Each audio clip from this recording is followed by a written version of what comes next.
बिस्मिल्लाहिर्रहमानिर्रहीम। अस्सलाम वालेकुम स्टूडेंट्स, कैसे हैं आप सब। उम्मीद करती हूँ आप सब बिल्कुल खैरियत से होंगे। This is 10th chemistry FBIC board exam preparation. और स्टूडेंट्स, हम नेशनल बुक फाउंडेशन का चैप्टर 3 डिस्कस कर रहे हैं, स्टॉक्योमेट्री। अगर आप इस चैनल पर नए हैं तो आप easycam4u.com वेबसाइट को विजिट करें।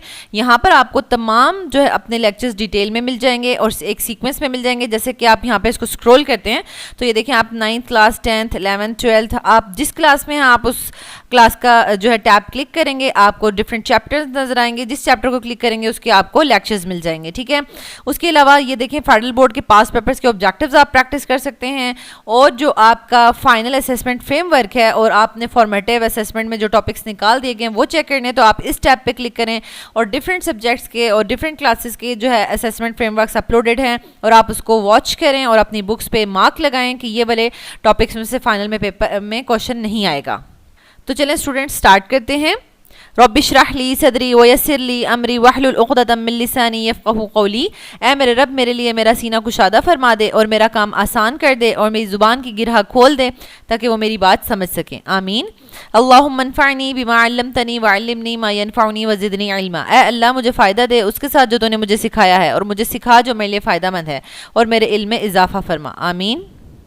तो स्टूडेंट्स, हमने जो लास्ट लेक्चर में SLOs ऑफ स्टॉक्योमेट्री देखे थे तो उसमें आपने देखा कि हमने मोल स्टॉक्योमेट्री क्या होता है, मोल, मोलर वॉल्यूम और उससे रिलेटेड जितनी भी एग्जांपल्स और कॉन्सेप्ट असेसमेंट एक्सरसाइजेस थी जिसमें आपका स्टॉक्योमेट्री के न्यूमेरिकल्स का बेस बननी थी वो हमने कर लिया। अगर आपने वो वीडियो वॉच नहीं की तो पहले वो वॉच कर लें और उसके बाद आपने ये वाली वीडियो वॉच करनी है, क्योंकि उस पर हमने जो है वो न्यूमेरिकल्स करना स्टार्ट कर दिए और न्यूमेरिकल्स कैसे होते हैं परफॉर्म वो हमने वहीं पर डिस्कस किया है, ठीक है।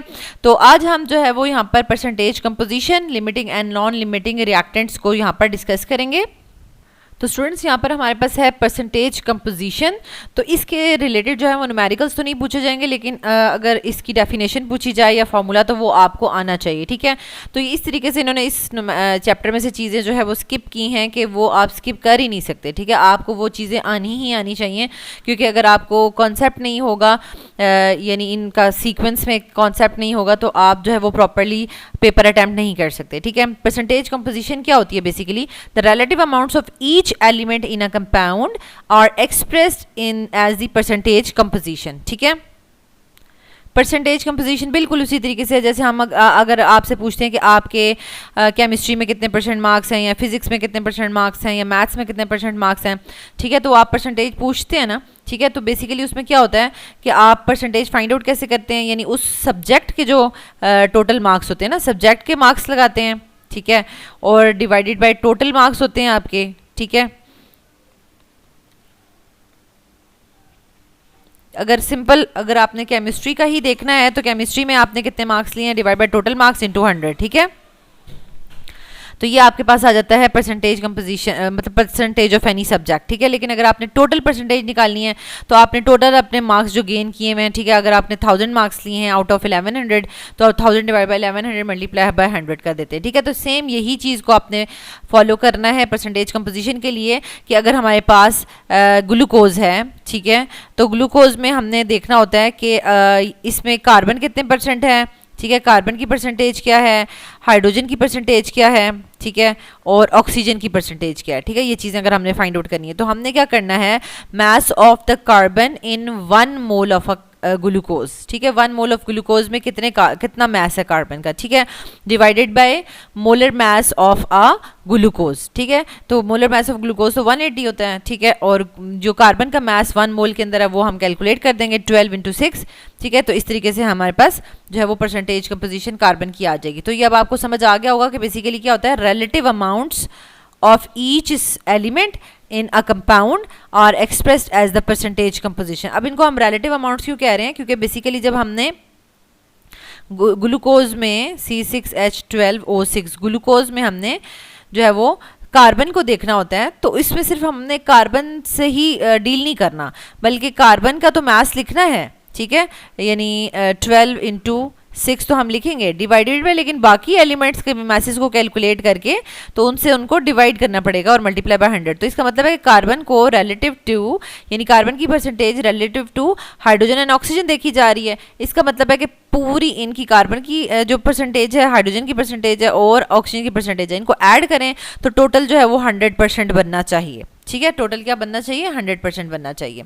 तो इसलिए हमने इसको बोला है percentage composition is the relative amounts of each element, ठीक है, इन अ कंपाउंड और express as the percentage composition. और इसके लिए फॉर्मूला है percentage of each element is equals to mass of element in 1 mole of a compound divided by molar mass of a compound multiply by 100। ठीक हो गया। अच्छा, फिर हमारे पास आ जाता है note percent, sum of the percentages of all the elements in a compound must be equals to 100, जो मैंने अभी आपको बता दिया। तो स्टूडेंट्स ये अब आपको आ गया, ये पेपर में पूछा जा सकता है। ठीक है, अदरवाइज इसके साथ साथ जो आपकी एग्जांपल्स दी हुई थी तो वो मैंने यहाँ पे शो कर दी है ताकि आपको पता हो कि कैसे फाइंड आउट हुआ है। अदरवाइज ये आपसे न्यूमेरिकल जो है वो पूछा नहीं जाएगा। Find percentage composition of magnesium oxide, तो इसमें मैंने mass of magnesium in 1 mole of magnesium oxide लिख दिया 24 और molar mass of magnesium oxide लिख दिया 40 मल्टीप्लाई बाय 100। ठीक है, इसी तरीके से परसेंटेज ऑफ ऑक्सीजन फाइंड करनी है तो mass of oxygen in 1 mole of magnesium oxide तो वो 16 आता है, divide by molar mass of magnesium oxide वो 40 है मल्टीप्लाई बाय 100। तो अब इन दोनों को जो है वो ऐड करें तो आपके पास टोटल 100% बनता है। ठीक हो गया।